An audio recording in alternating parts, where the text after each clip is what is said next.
ఎందుకో నాన్నింతగా నీవు ప్రేమించితివో యావే, ప్రేమించితివో యావే. అందుకో నా దీన స్తుతి పాత్ర, హల్లెలూయా హోసన్నా, హల్లెలూయా హోసన్నా. నేను పుట్టక మునుపే నన్ను నీలో చూచావు, నీదు బిడ్డగా నుండా నీకై పుట్టించావు. నాదు జీవిత యాత్ర ఈ గమనం, నీ కృపయే మెస్సయ్యా, నీ కృపయే మెస్సయ్యా. హల్లెలూయా, హల్లెలూయా. ఈ సంవత్సరం యొక్క ప్రత్యేకత ఏంటంటే మనము ఎక్కువ రోజులు ఆయన సన్నిధిలో గడుపుతున్నాం అన్నమాట. అంటే ఇప్పుడు శనివారం వచ్చింది, ఈ శనివారం ఆరాధన స్టార్ట్ అయింది, రేపు ఉంటుంది, ఎల్లుండి ఉంటుంది, ఆ తర్వాత 1వ తేదీన ఉంటుంది, మళ్ళా 2వ తేదీ ఆదివారం వస్తాయి. అంటే ఎక్కువ రోజులు ఆయన సన్నిధిలో గడిపేటువంటి కృప. మీటింగ్స్ 3 రోజులే, కానీ బుధవారం రావడం, అలాగే మరలా ఆదివారం రావడం ఆయన సన్నిధిలో. ఎందుకంటే మనకి ఆయన సన్నిధిలో గడపడం ఇష్టం అన్నమాట. కారణం ఎందుకంటే రేపు ఆయన రాజ్యానికి వెళితే ఇలాగే అక్కడ ఉంటాం, అక్కడ మన చర్చికి రావడం అలాంటివి ఉండవు, చర్చికి రావడం అలాంటివి ఏమీ ఉండవు. ఆ యొక్క ఆయన రాజ్యమే పెద్ద చర్చిలా ఉంటుంది. ఎంతోమంది ఆ రాజ్యంలోనికి వస్తారు. అంటే ప్రపంచంలో నుండి మృతులు సజీవులు ఆ 1000 ఏళ్ల పాలనలో ఉంటారన్నమాట. అందువలన మనము ఈ 2వ రాకడని చూసే కృప మనకి దొరికింది. అంతేకాకుండా ఎక్కువ దినాలు ఈ నూతన సంవత్సరంలో మనము, అంటే ఈ పాత సంవత్సరము నూతన సంవత్సరంలో మనం అలాగూ కొనసాగడానికి ఆయన కృప చూయించాడు. అయితే ఈ యొక్క సమయంలో మనము గత సంవత్సరం అంతా కూడా మనల్ని ఆయన కాచి కాపాడి మరలా నూతన సంవత్సరంలో మనం చేర్చబోతున్నాడు ఆయన. కాబట్టి మనకి ఇంకొక సమయాన్ని ఇచ్చినందుకు, ఆ సమయంలో ఇంకా ఆయన ఏం బయలుపరుస్తాడో మనకు తెలీదు, ఏ కార్యాలు బయలుపరుస్తాడో, ఏ కార్యాలు చేస్తాడో మనకు తెలీదు. అవన్నీ కూడా ఆయనే జరిగించుకొని ఆయనే ఘనత మహిమ ప్రభావాలు పొందుకొనుగాక.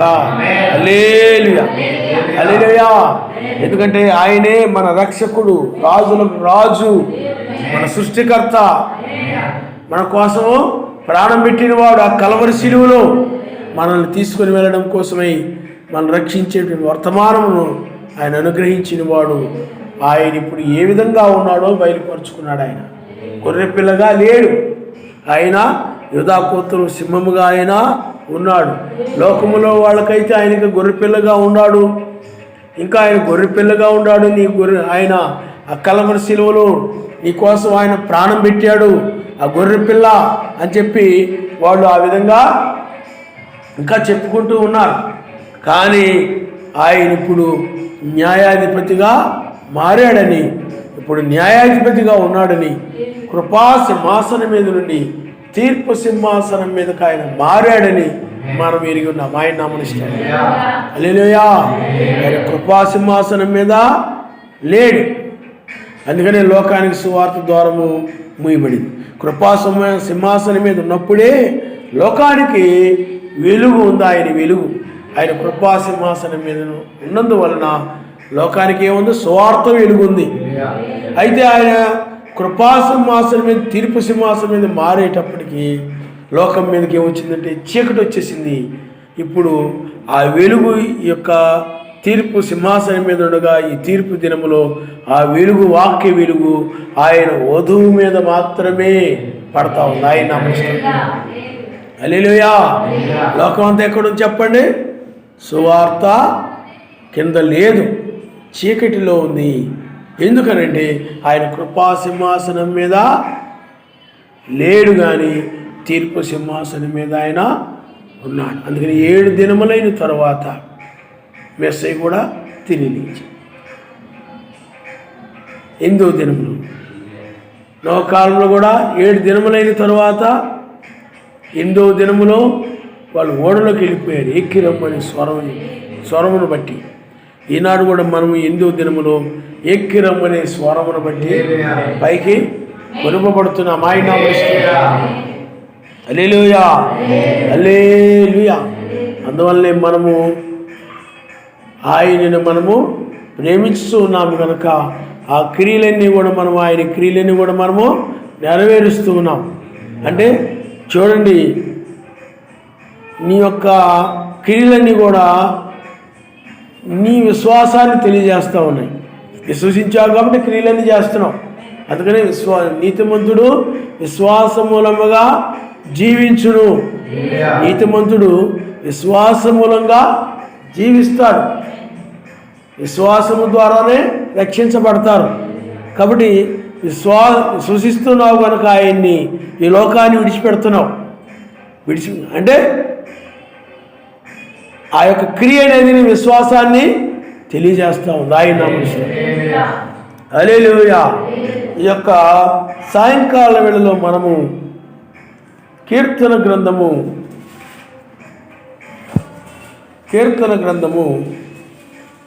31వ అధ్యాయము, కీర్తన గ్రంథము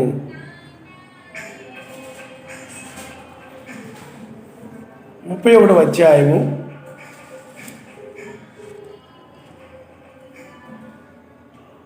12వ వచనం నుండి మనం చదువుకుందాం. మరణమై స్మరణకు రాకున్న వాని వలె మరువబడితిని, ఓటికుండ వంటి వాడినైతిని. అనేకులు నా మీద దురాలోచనలు చేయుచున్నారు, నాకు ప్రాణహాని చేయుటకు యోచించుచున్నారు. వారు గుసగుసలాడుట నాకు వినబడుచున్నది. నలుదిశలను నాకు భీతి కలుగుచున్నది. పిల్లారా చూడండి, ఈ యొక్క ఉదయవేళ, క్షమించండి, సాయంకాల వేళ మనము ఇక్కడికి వచ్చినాన్ని మనము కీర్తన గ్రంథముల నుండి మనం చదువుకున్నాం. అలాగే మనం ఇర్మియా గ్రంథములోకి వెళదాం. ఇర్మియా గ్రంథము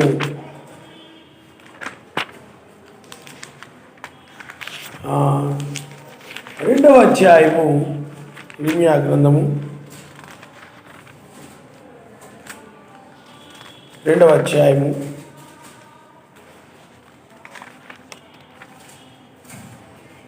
29వ వచనం నుండి మనం చదువుకుందాం.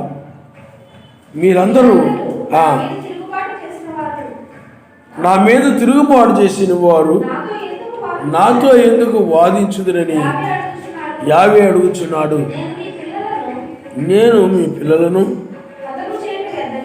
హతము చేయటం వ్యర్థమే, వారు శిక్షకు లోబడరు. నాశన వాంఛగల సింహములే మీ ఖడ్గము మీ ప్రవక్తలను సంహరించుచున్నది.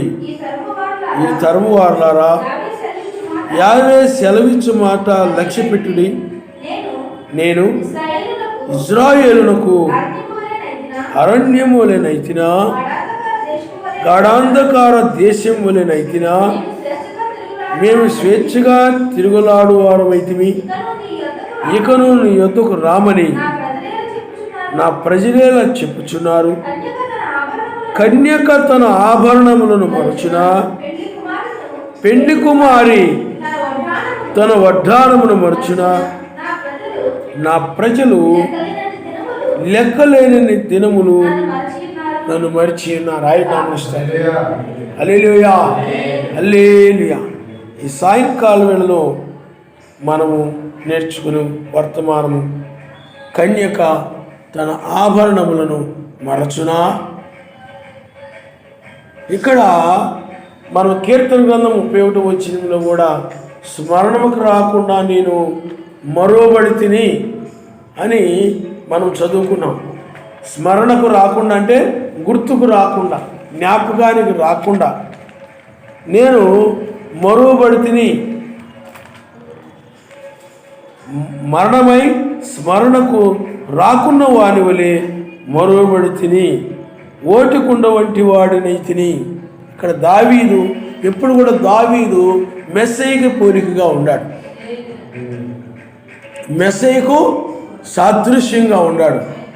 కాబట్టి ఇక్కడ ఆయన ఏం చెప్తున్నాడు అంటే, కన్యక ఆభరణములను మరచునా అంటే పాత నిబంధన కాలములో ఆ ఆభరణాలు అనేవి కొత్త నిబంధన కాలములో అవి దేనికి సాదృశ్యంగా ఉన్నాయి చెప్పండి?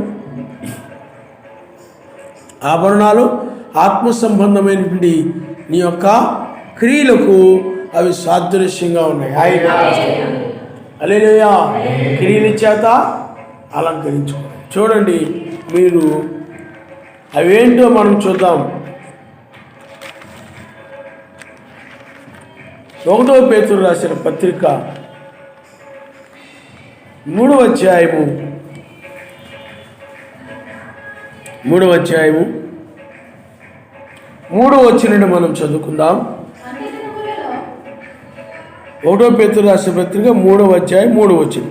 జడలు అల్లుకొనుటయు, బంగారు నగలు పెట్టుకొనుటయు, వస్త్రములు ధరించుకొని వెలుపటి అలంకారము మీకు అలంకారంగా ఉండక, సాధువైనట్టు మృదువైనట్టునైనా గుణమును అక్షయ అలంకారము గల మీ హృదయపు అంతరంగ స్వభావము మీకు అలంకారముగా ఉండవలెను.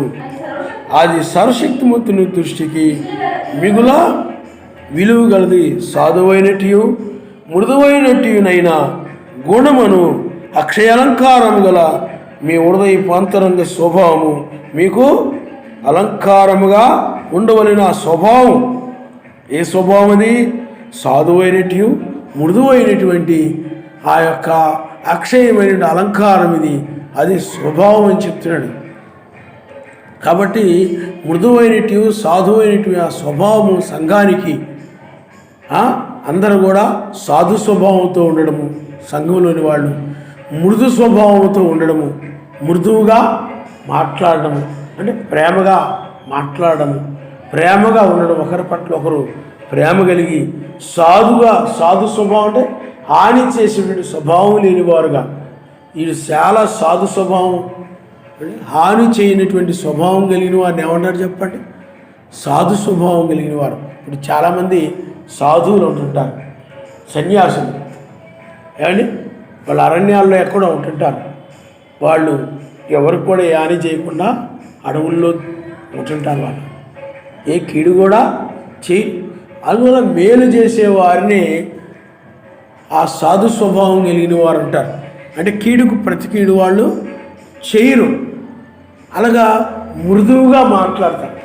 అంటే కరుకుగా కాకుండా, కఠినంగా కాకుండా మృదువుగా, ఆ మృదు స్వభావం అంటారు. స్త్రీలైనటువంటి వారు కానీ పురుషులైనటువంటి వారు కానీ ఆ సాధు స్వభావం అని అంటే కీడు చేయనటువంటి స్వభావం. ఏమండి, మరి సాధు జంతువులు అంటుంటాం మనం. ఆవు చాలా సాధు స్వభావం కలిగిందంటారు, గొర్రెలు సాధు స్వభావం కలిగినవి. అలాగే మృదువుగా, ప్రేమగా. ఇప్పుడు మీరు మీ ఇంటి దగ్గరికి ఏదైనా ఆవు వచ్చింది అనుకోండి, దాని మెడ ఇలా వేలాడుతూ ఉంటుంది కిందకి. మీరు దాని మెడని ఇలాగా చేతుడు ఇలా మృదువుగా మెల్లగా అన్నారనుకోండి, ప్రేమగా మృదువుగా అంటే అది ఇంకా మెడలు ఎత్తేస్తాడు. నేను చాలాసార్లు చూశాను. ఆ మెడ ఏం చేస్తుంది చెప్పండి, ఇంకా అనమని ఆ మెడ అలా పైకి ఎత్తేస్తాడు దాన్ని మృదువుగా. అంటే ప్రేమగా ఆయన నామనిస్తారు. హల్లెలూయా. ఆ యొక్క స్వభావము ఆ యొక్క అలంకారముగా ఉండాలంటున్నాడు ఆయన. హృదయపు అలంకారం ఇది. అందుకనే మీ హృదయపు అంతరంగ స్వభావము మీకు అలంకారంగా ఉండవలెను. మీ హృదయపు అంతరంగ స్వభావం అంటే నీ యొక్క హృదయము ఆ స్వభావము హానికరమైనది. ఇప్పుడు తోడేలు ఉందనుకోండి, అది హానికరమైన స్వభావం కలిగింది. యూదులు ఉన్నారు, హానికరమైన స్వభావం కలిగిన వారు. రోమీలు ఉన్నారు, హానికరమైన స్వభావం కలిగి ఉన్నారు. అన్యులు ఉన్నారు, హానికరమైన స్వభావం కలిగి ఆ మెస్సయ్యని ఏం చేశారు చెప్పండి? రోమీలు యూదులు కలిసి సిలువేసి చంపేశారు. మెస్సయ్య ఏమో సాధు స్వభావం కలిగిన వాడుగాను, మృదువైన వాడుగాను ఏమండి ఉన్నాడు. ఆయన నమనిస్తాం. హల్లెలూయా. హల్లెలూయా. ప్రేమ, సాధు స్వభావము అవి ప్రేమలో నుండి వచ్చేవి. నువ్వు ఆ ప్రేమే నీ యొక్క నిజమైనటువంటి అలంకారమైన. అందుకని ఒకరి పట్ల ఒకరు ఎలా ఉండాలి చెప్పండి? సాధు స్వభావం కలిగిన వారుగా, మృదు స్వభావం కలిగిన వారుగా. అందుకనే మనం ఈ పెంపుడు జంతువులు ఉంటాయి. ఆ పెంపుడు జంతువులు మనం ఎందుకు పెంచుకుంటాం? నువ్వు తీసుకొచ్చి ఇంటి దగ్గర ఇప్పుడు కోడినో లేకపోతే కుక్కలు పెంచుకుంటారు కొంతమంది ఏమో ఆవులు పెంచుకుంటారు, గేదెలు పెంచుకుంటారు. వాటిలో కూడా కొన్ని ఉంటాయి తోడేలాగా ప్రవర్తించేయండి, కొన్ని కాదంటలేదు. కొంతమంది గొర్రెలు పెంచుకుంటారు, మేకలు పెంచుకుంటారు. అవి పెంపుడు జంతువులు. అవి ఎందుకు పెంచుకుంటున్నావు? అవి నీకు ఏ హాని చేయవు కాబట్టి వాటిని పెంచుకుంటున్నావు. అదే కానీ ఇంటికి తీసుకొచ్చి అడవిలోకి వెళ్ళి ఇంటికి తెచ్చుకొని ఒక పులినో ఒక సింహాన్నో ఒక నక్కనో తీసుకొచ్చి పెంచుకుంటావు. పెంచుకో. ఎందుకనేవి అది సాధు స్వభావం కలిగినవి కాదు, హాని స్వభావం కలిగినవి. అంటే మనం పెంచుకునే వాటిలో కూడా కొన్ని ఉంటాయి, పొడిచేయి కుమ్మే ఉంటుంటాయి కొన్ని. ఏమంటే ఎద్దులు అలాంటివి ఉంటాయి, పొడిచేయి ఉంటాయి కొన్ని, కాదంటలేదు. అయినప్పుడు కూడా మనుష్యుడు వాటిని ఏం చేసుకోగలుగుతాడంటే సాధు చేసుకోగలుగుతాడు. చూడండి మీరు ఒకసారి అది నాలుగు గురించి చెప్తూ జంతువులతో చెప్తున్నాడు అనమాట. మీరు యాకోబు రాసిన పత్రిక ఒకసారి మీరు చూడండి అమ్మా.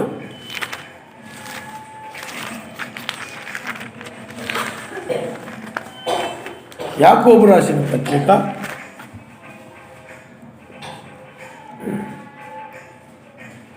యాకోబు రాసిన పత్రిక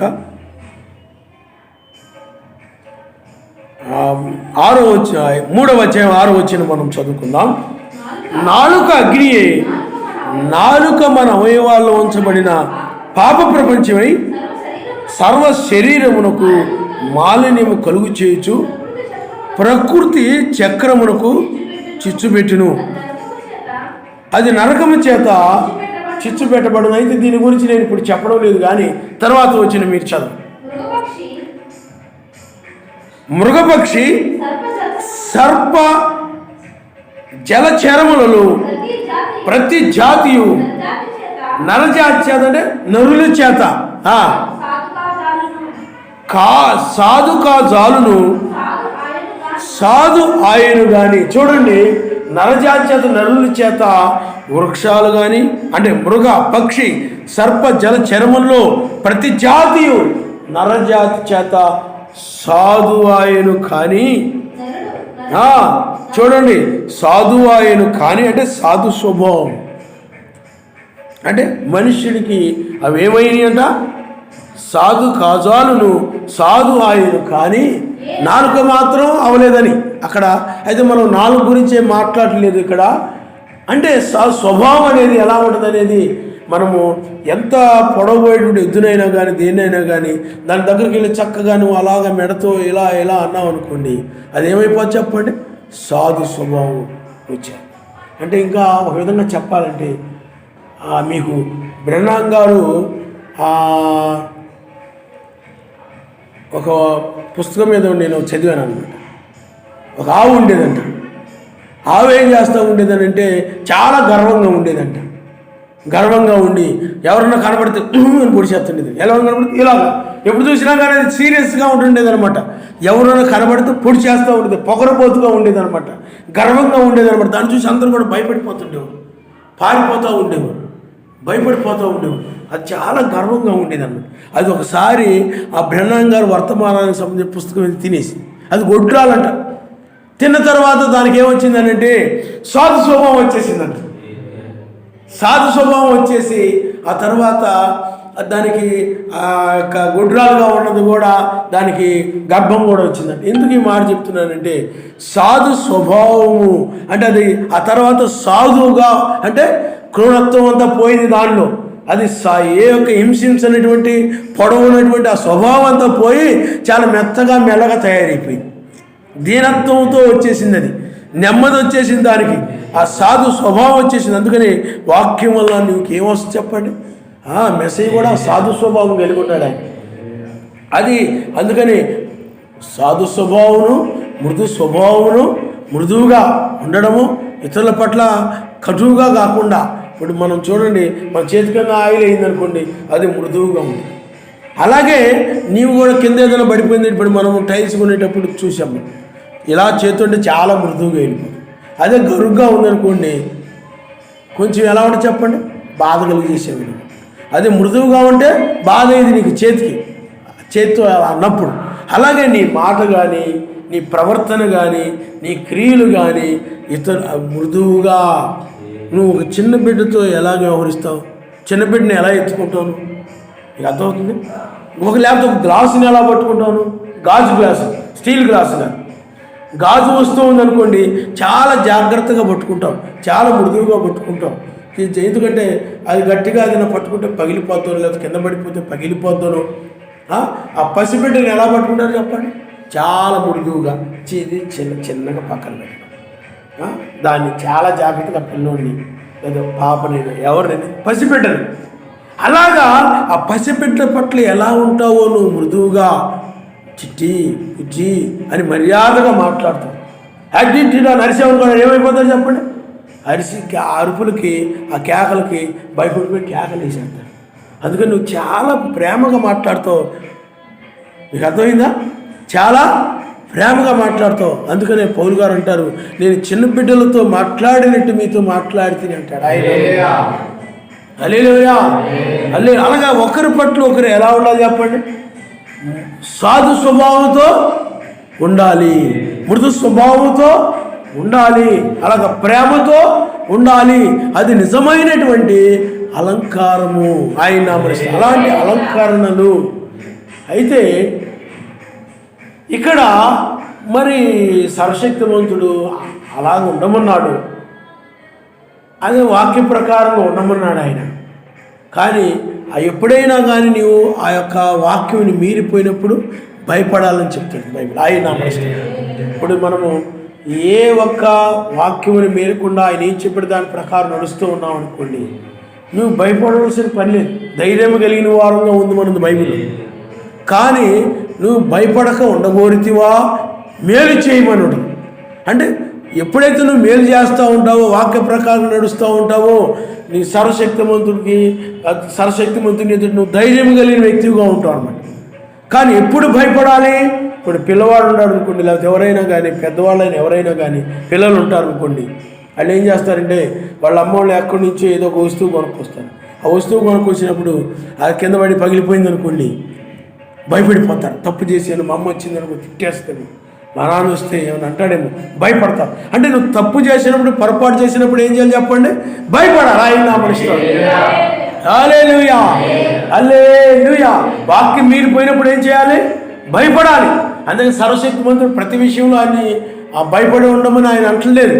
నువ్వు ఎప్పుడు పొరపాటు చేసినప్పుడు, వాక్యం మీరిపోయినప్పుడు, అయ్యో నన్ను ఆయన శిక్షిస్తాడేమో, నేను విడిచిపెట్టబడతానేమో, నరకానికి వెళ్ళిపోతానేమో అని ఆ విధంగా నీవు భయపడాలి. వాక్యం ఆ విధంగా చెప్తా ఉంది. చూడండి, మనం ఒకసారి తప్పంటే వాక్యం వ్యతిరేకంగా ఉంటే భయపడాలి. చూడండి అమ్మా, 1వ యోహాను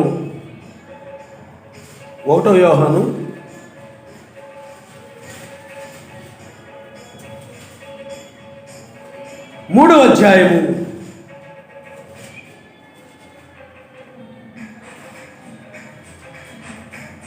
20వ వచనం నుండి మనం ఒకసారి చదువుకుందాం. సర్వశక్తిమంతుడు మన హృదయము కంటే అధికుడై సమస్తమును ఎరిగినాడు కనుక మన హృదయము ఏ ఏ విషయములలో మన యందు దోషారోపణ చేయను ఆయా విషయములలో ఆయన ఎదుట మన హృదయములను సమ్మతిపరుచుకుందాము.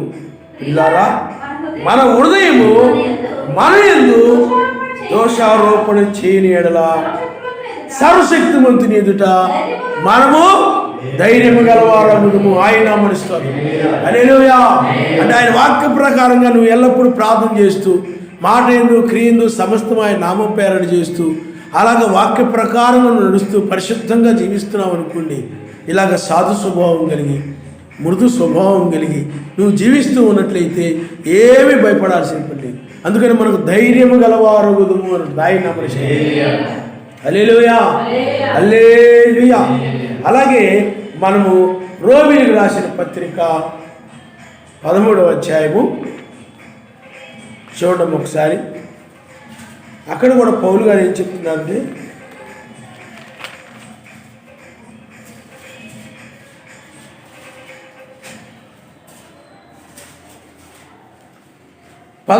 మొదటి నుండి ప్రతివాడును పై అధికారులకు లోబడి ఉండవలను ఏలయనగా సర్వశక్తిమంతుని వల్ల కలిగిన తప్ప మరి ఏ అధికారమును లేదు.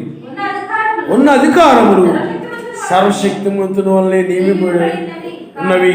కాబట్టి అధికారమును ఎదిరించువాడు, చూడండి, సర్వశక్తిమంతుడు ఆయన యొక్క సేవకులకు, అధికారులు అంటే సేవకులు, వారికి ఆయన ఏం చేస్తాడనంటే ఒక అధికారాన్ని ఇస్తాడు. కాబట్టి ఆ యొక్క సేవకుల కంటే పై అధికారులకి లోబడి ఉండవలెను. కాబట్టి సర్వశక్తిమంతుని అధికారమును లేకపోతే అధికారమును ఎదిరించువాడు సర్వశక్తిమంతుని నియమమును ఎదిరించు ఉన్నాడు. అంటే సర్వశక్తిమంతుడు ఒక నియమం పెట్టాడు. పై అధికారులకు మీరు లోబడి ఉండవలన ఒక నియమాన్ని పెట్టాడు. అప్పుడు నువ్వు లోబడకుండా నువ్వు కనుక నేను వినను, నువ్వు చెప్పేది ఏంటి, నేను వినను అన్నారు అనుకోండి, అప్పుడు ఏమైపోయాడు చెప్పండి, ఆ నియమాన్ని ఎదిరించినట్టయింది. ఆ నియమాన్ని ఏమో చెప్పండి, ఎదిరించినట్టయింది. నీలో గర్వం ఉంది, ఆ గర్వం తీసేసుకో, లేదా నీలో గర్వం కనపడుతుంది అన్నారు అనుకోండి. ఒకవేళ ఆ గర్వం నీలో ఉందనుకోండి, నువ్వేం చేయాలి చెప్పండి, పశ్చాత్తాపడ, నాయనా నన్ను క్షమించి నాయన. ఆ గర్వం నీలో లేదనుకో, నాయన ఆ గర్వం లేకుండా చేసింది నీకు స్తోత్రాలు. హల్లెలూయా. ఆ విధంగా మనము ఉండాలి. ఇప్పుడు నేను వర్తమానం చెప్తున్నాను అనుకోండి, ఆ వర్తమానంలో ప్రార్థన సరిగ్గా చేయట్లేదు అన్నారు అనుకోండి, ప్రార్థన చేయట్లేదని నేను ప్రార్థన చేస్తున్నాను కానీ నా గురించి చెప్పారు నువ్వు అనుకోకూడదు. నువ్వు ప్రార్థన చేస్తుంటే నేను ప్రార్థన చేస్తున్నాను కాబట్టి నా గురించి కాదులే అనుకోవాలి. ప్రార్థన చేయకపోతే పశ్చాత్తాపడి నాయన నేను ప్రార్థన చేసేలాగా సహాయం చేయను ప్రార్థన, ఆ విధంగా నువ్వు ప్రార్థన చేయాలి. ఆయన హల్లెలూయా, హల్లెలూయా. అంతేగాని ఇక్కడ కొంతమంది ఏం చేస్తుంటారంటే, నేను ఎందుకు చెప్తానంటే నేను ఇంతకుముందు ఒక చోట మీటింగ్ పెట్టినప్పుడు కూడా ఆ మీటింగ్లో కొంతమంది అలాగే అభ్యంతరపడ్డారు అన్నమాట. నేను వర్తమానం చెప్తూ ఉంటే నాకు తెలియదు వాళ్ళ ఇంట్లో ఉన్న విషయాలన్నీ కూడా. కానీ వాళ్ళు ఏమనుకుంటున్నారంటే ఈయన అంత ప్రసంగం అంతా మా గురించి చెప్తున్నాడు వచ్చి నా దగ్గరికి వచ్చి ఎదిరించారన్నమాట. మా గురించే చెప్పడం ఏందండి అన్న. అంటే నేను ఎందుకు చెప్తున్నానంటే, అయ్యా మీ గురించి అని కాదు, మీకు ఒకవేళ చెప్పినా అలా ఉండకూడదని చెప్తే మంచి మాట చెప్పినట్టే కదా మరేది. ఒకవేళ మీరు ఆ విధంగా ఉన్నారనుకోండి, పశ్చాత్తాపడండి. మీరు ఆ విధంగా లేరు అనుకోండి, మన గురించి కాదు అనుకోవాలి నువ్వు. అంతేగాని మా గురించి చెప్పారని నువ్వు అలాగే ఎదిరిస్తే అలాగయా అంటే సరే నేను చెప్పి వెళ్ళిపోయాడు. కాబట్టి కొంతమంది ఏం చేస్తారంటే, ఆ యూదులు కానీ వాళ్ళందరూ కూడా నిజముగా వాళ్ళ సర్ప సంతానము అవి అన్నప్పుడు వాళ్ళు నిజమే కదా, మా క్రియలు మా ఆలోచనలు అదే విధంగా ఉన్నాయి కాబట్టి మేము సర్ప సంతానం అని పశ్చాత్తాపడాలి. వాళ్ళు పశ్చాత్తాపడకుండా ఏం చేశారు చెప్పండి, అబ్రాహాము సంతానమైన మమ్మల్ని ఇలా అంటాడా అని ఆయన ఏం చేశారు చెప్పండి, ఎదిరించారు. కానీ వాక్యం ఏం చెప్తుందంటే ప్రవక్తలకు లోబడాలి. ఎందుకంటే ప్రవక్తలకు లోబడడం అంటే వాక్యానికి లోబడడమే. ఆయన నామనిస్తారు. ఎందుకంటే వాళ్ళు చెప్పేది ఏమిటి? ఏదైనా వాక్య ప్రకారంగా ఉండాలనే చెప్తారు. ఏది చేసినా కానీ వాక్య ప్రకారంగా చేయాలనే చెప్తారు. కాబట్టి నీ రక్షణ కోసం, నీ మేలు కోసం, నువ్వు ప్రతిఫలం పొందాలని, నువ్వు ఎత్తబడాలని, నీ మంచి కోసం చెప్తారు. కాబట్టి నువ్వేం చేయాలి చెప్పండి? లోబడాలి. మరి నువ్వు వాళ్ళకు లోబడకపోతే ఇంకెవరు లోబడతావు? లోబడాలి కదా. అక్కడ నువ్వు వాక్యానికి లోబడుతున్నావు, ఆయన మాటకి లోబడుతున్నావు, ఆయన అధికారానికి నీవు లోబడుతున్నావు, ఆయన గమనిస్తావు. హల్లెలూయా. కాబట్టి అధికారం ఎదిరించువాడు సర్వశక్తిమంతుడు నీవును ఎదిరిస్తున్నాడు. ఎదిరించువాడు తమ మీదకు తామే శిక్ష తెచ్చుకుందరు. తమ మీదకు తామే శిక్ష తెచ్చుకుందరు. ప్రభుత్వము చేయువారు చెడ్డ కార్యములకే గాని మంచి కార్యములకు భయంకరులు కారు. చూడండి, ప్రభుత్వము చేయువారు అనంటే ఆ యొక్క అధికారులైనటువంటి వారు, సేవకులైనటువంటి వారు, వర్తమానుకులైనటువంటి వారు చెడ్డ కార్యములకే కానీ మంచి కార్యములకు భయంకరులు కారు. అంటే చూడండి, తర్వాత కూడా ఏం చెప్తా ఉందో, నీకు మేలుగునట్లు అధికారులు సర్వశక్తిమంతుని యొక్క పరిచారకులు, సర్వశక్తిమంతుని యొక్క పరిచారకులు, వారికి భయపడక ఉండకూడదువా? మేలు చేయము. నువ్వు మేలు చేసావు అనుకోండి, అప్పుడు ఆ పరిచారకులు కూడా నువ్వు భయపడాల్సిన పని లేదు. ఒకవేళ నీవు కనుక మేలు చేయకుండా కీడు చేసినట్లయితే, అందుకని చూడండి, నీవు చెడ్డది చేసి నీడల భయపడము అని ఉంది అక్కడ. ఏం రాబడి చదువు అక్కడ? భయపడకుమా, సరిగ్గా చదవాలి. అక్కడ నువ్వు ఏదైనా వాక్యాన్ని మీరిపోతే ఏం చేయాలి? అప్పుడు నువ్వు భయపడాలి. నువ్వు భయపడకుండా కోరితివా? మేలు చేయి. నువ్వు ఒకవేళ ఏదైనా వాక్యానికి విరోధంగా వాక్యం విని దాని ప్రకారం నడవలేదనుకోండి, అప్పుడు అయ్యో నేను ఆ పరిచారకుల మాటలు నేను వినలేదే, లోబడలేదే అని చెప్పి, ఆ వాక్యాన్ని మీరిపోయానే అని చెప్పి భయపడాలి. ఆ భయపడకుండా ఉండకుండా ఉండాలనుకోండి, నువ్వేం చేయాలి? వాక్యాన్ని లోపడాలి. అది చెప్తున్నాడు ఆయన. వారు ఓరకయ్యే ఖడ్గము ధరింపరు, కీడు చేయు వారి మీద ఆగ్రహము చూపుటకును వారు ప్రతీకారము చేయు సర్వశక్తిమంతుని యొక్క పరిచారకులు, ఆయన నామమున. హల్లెలూయా. వారు ఓరకయ్యే ఖడ్గమనగా వాక్యాన్ని ధరింపరు. వాక్యాన్ని తీసుకుని వాళ్ళు ఏం చేస్తారో చెప్పండి? కీడు చేయు వారి మీదకి, వారు ఎవరైతే వాక్య విరుద్ధంగా ఉన్నారో, నువ్వు చేసింది తప్పు, నువ్వు చేసింది పొరపాటు, వాక్యానికి విరోధంగా నడిచావు అని గద్దిస్తారు, చెప్తారు. ఆ చెప్పినప్పుడు నువ్వు ఏం చేయాలనంటే, నీవు ఆ ప్రతీకారము చేయవారు సర్వశక్తిమంతుని యొక్క పరిచారకులు. కాబట్టి ఆగ్రహం భయమును బట్టి మాత్రం కాక మనచాక్షిని బట్టి లోబడి ఉండుట ఆవశ్యకము. ఆయన అదే ఆగ్రహము ఆ భయమును బట్టి కాకుండా నీ మనస్సాక్షిని బట్టి నువ్వు లోబడి ఉండాలంటున్నారు ఆయన నామమున. హల్లెలూయా. నీ మనస్సాక్షి నీ హృదయంలో దోషారోపణ చేసిందనుకోండి, దాన్ని బట్టి లోబడాలి. ఆయన నన్ను క్షమించిన ఆయన. అలా కాకుండా ఇక్కడ నేనంటే భయం అనుకోండి, పాస్టర్ గారు ఏమైనా ఇక్కడ కనుక మనం సరిగా లేవనుకోండి, వాక్యంలో మనల్ని హెచ్చరిస్తాడేమో, గద్దిస్తాడేమో అని చెప్పి చాలామంది ఏం చేస్తున్నారంటే, చర్చి దగ్గరికి వచ్చినప్పుడు చాలా జాగ్రత్తగా, చాలా భక్తిగా, చాలా వినయంగా, ఏదో అది ఇది చేస్తున్నట్టుగా, చాలా ఏం చేస్తారు చెప్పండి, మర్యాదగా ప్రార్థన చేసుకుంటున్నట్టుగా, హల్లెలూయా అంటాం, ఆమేన్ అనడం, లేకపోతే ఈ విధంగా చేస్తూ ఉంటారు. అది అనకూడదని నేను అంటలేదు, కానీ భయపడి ఇక్కడ వాతావరణంలో చేసి ఇంటికి పోయిన తర్వాత దాన్ని మర్చిపోయి దాని ప్రకారం లేకుండా దాని ప్రకారంగా హల్లెలూయా కానీ, స్తుతి కానీ, బైబిల్ చదవడం కానీ, ప్రార్థన కానీ ఏమీ లేకుండా ఉంటే అప్పుడు నువ్వేమవుతావు చెప్పండి? ఇక్కడేదో భయపడి చేసావు కానీ ఇంటికి వెళ్ళి నువ్వు, ఎందుకంటే వ్యక్తి ఉన్నప్పుడు భయపడతారు అంటే, అందుకనే వ్యక్తి ఉన్నప్పుడు భయపడి ఏదో భక్తి చేసినట్లుగా కనపడి ఇంటికి వెళ్ళిపోయిన తర్వాత అమ్మయ్య ఇక్కడ పాస్టర్ గారు లేరు కదా, ఇక మన ఇష్టం అన్నమాట, మన ఇష్టం వచ్చేట్లు ఉండొచ్చు అనమాట, మన ఇష్టం వచ్చేట్లు నడవచ్చు అనమాట, మన ఇష్టం జీవించవచ్చు అని నువ్వు అనుకుంటున్నావు అనుకోండి, అప్పుడు నువ్వు ఎవరికి భయపడుతున్నావు? అందుకని నీ మనస్సాక్షి అని చెప్తున్నాడు. ఆయన నామరిస్తాడు నీ మనసు ఇచ్చే సాక్ష్యాన్ని బట్టి. అందుకని ఇక్కడ ఆగ్రహమయుని బట్టి కాక, మీకు అర్థమవుతుందండి, వాక్య ప్రకారం ఉన్నప్పుడు పాస్టర్ గారు మనం శిక్షిస్తాడేమో, గద్దిస్తాడేమో అనే భయముని బట్టి కాకుండా నీ మనస్సాక్షిని బట్టి. అంటే అయ్యో నీ వాక్య ప్రకారంగా లేకపోతే నేను పరలోకం వెళ్ళనేమో, విడిచిపెట్టబడతానేమో, ఉగ్రతలో పడిపోతానేమో అని నీ మనస్సాక్షి, నీ ఇచ్చేటువంటి ఆ మనస్సాక్షిని బట్టి నీ వాక్యానికి లోబడాలి. ఆయన ఎందుకంటే ఆ మనస్సాక్షి అనేది ఏంటంటే కుక్క లాంటిది అనమాట. ఎవరన్నా ఇంటి ముందుకు వచ్చినప్పుడు ఏం చేస్తా చెప్పండి, ఒక ఇంట్లో కుక్క ఉందనుకోండి, ఆ ఇంటి దగ్గర వేరే వ్యక్తి వచ్చారనుకోండి, బాబు అని అరిచేద్దాను. అలాగే నీ మనస్సాక్షి కూడా ఏం చేస్తుందండి, నువ్వు వాక్య వ్యతిరేకంగా వెళ్తున్నప్పుడు చెప్తుంది అనమాట, నువ్వు వాక్యానికి విరోధంగా వెళ్తున్నావు, నువ్వు వాక్య విరోధంగా వెళ్తున్నావు, వాక్య విరోధంగా నడుస్తున్నావు. ఆ మనస్సాక్షిని బట్టి నువ్వేం చేయాలి, లోబడి ఉండాలి. ఆయన ఆ మనస్సాక్షిని తప్పు చేస్తున్నావు.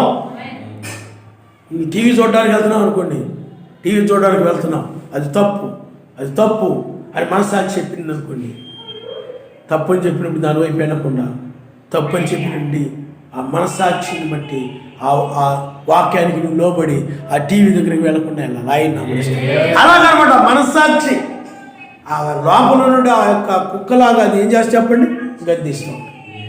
ఆ విధంగా నీ మనస్సాక్షిని బట్టి లోబడి ఉండుట ఆవశ్యకము. ఆగ్రహ భయమును బట్టి మాత్రము గాక, ఆగ్రహ భయమును బట్టిగా అయ్యి బాబు పాస్టర్ గారు ఎలా చేశారు అనుకోండి, మన తిట్టేస్తాడేమో అనుకొని నీవు ఆగ్రహ భయమును బట్టి కాక, ఇలాగ చేస్తే నేను నరకానికి వెళ్ళిపోతానేమో, ఇలాగ చేస్తే నేను పరలోకాన్ని పోగొట్టుకుంటానేమో అని ఆ మనస్సాక్షిని బట్టి నువ్వు ఏం చేయాలి చెప్పండి, వాక్యానికి లోపడాలి. ఆయన లోపడుస్తాడు. హల్లెలూయా హల్లెలూయా. కాబట్టి వీళ్ళారా, మనము ఆ వాక్యమునకు లోబడి పరలోక రాజ్యానికి వెళ్ళాలి అని అంటే వాక్యాన్ని నువ్వు మర్చిపోకూడదు. ఆయన లోపడుస్తాడు. హల్లెలూయా. ఎందుకనంటే వాక్యాన్ని అలంకరించుకోవాలి. వాక్యమే, ఎందుకంటే వాక్యమే చూపిస్తుంది నీకు సాధు స్వభావాన్ని ఇస్తుంది. వాక్యము మృదు స్వభావాన్ని ఇస్తుంది. వాక్యమే సాధు స్వభావాన్ని ఇచ్చేది, మృదు స్వభావాన్ని ఇచ్చేది. ఇక్కడ కన్యక ఆభరణములను మరచునా, పెళ్లి కుమార్తె లేదా పెళ్లి కుమారి వడ్డానమును మరచునా. అయితే మీరు అనేక దినములు నన్ను మరిచి ఉన్నారనంటే వాక్యాన్ని మర్చిపోవడమే, ఆయన్ని మర్చిపోవడము. కాబట్టి ఇక్కడ ఆభరణాలు ఏమండి మరుచునా అంటున్నాడు. అంటే నువ్వెప్పుడు కూడా నీ మృదు స్వభావాన్ని నువ్వు మర్చిపోకూడదు. నేను మృదువుగా ఉండాలి, నేను సాధు స్వభావంతో ఉండాలి. ఎందుకంటే వాక్యమే ఆయన కాబట్టి. ఆ విధంగా నీవు, ఎందుకంటే ఎదుటి వారిని ప్రేమించని వారు దూరంగా ఉన్న సర్వశక్తిమంతుడిని కూడా ప్రేమించలేరు. ఎదురుగున్న సహోదరులను ప్రేమించడమే సర్వశక్తిమంతుడిని ప్రేమించడం. నువ్వు సర్వశక్తిమంతుడు వచ్చాడు అనుకోండి, మెస్సీ వచ్చాడు అనుకోండి, నువ్వు ఎలా ఉంటావు? సాధు స్వభావంతో. ఆయన సాధు స్వభావం కలిగిన వాడు, ఆయన మృదు స్వభావం కలిగిన ఆయన. అలాంటి ఆయన నీవు సాధు స్వభావంతో చేర్చుకున్నావు. అయ్యా లోపలికి మర్యాదగా సాధు స్వభావంతో గౌరవంగా ఆయన నువ్వు చేర్చుకుంటావు. మృదువుగా అయ్యా కూర్చోండి, మృదువుగా మాట్లాడు, మృదువుగా. అలాగే ఇతరుల పట్ల నీవు ఆ స్వభావాన్ని మర్చిపోతున్నావు. ఆ అలంకారం నువ్వేం చేస్తున్నావు చెప్పండి, మర్చిపోతున్నావు. అన్యుల వలె ప్రవర్తించకూడదు, లోకస్తుల వలె ప్రవర్తించకూడదు.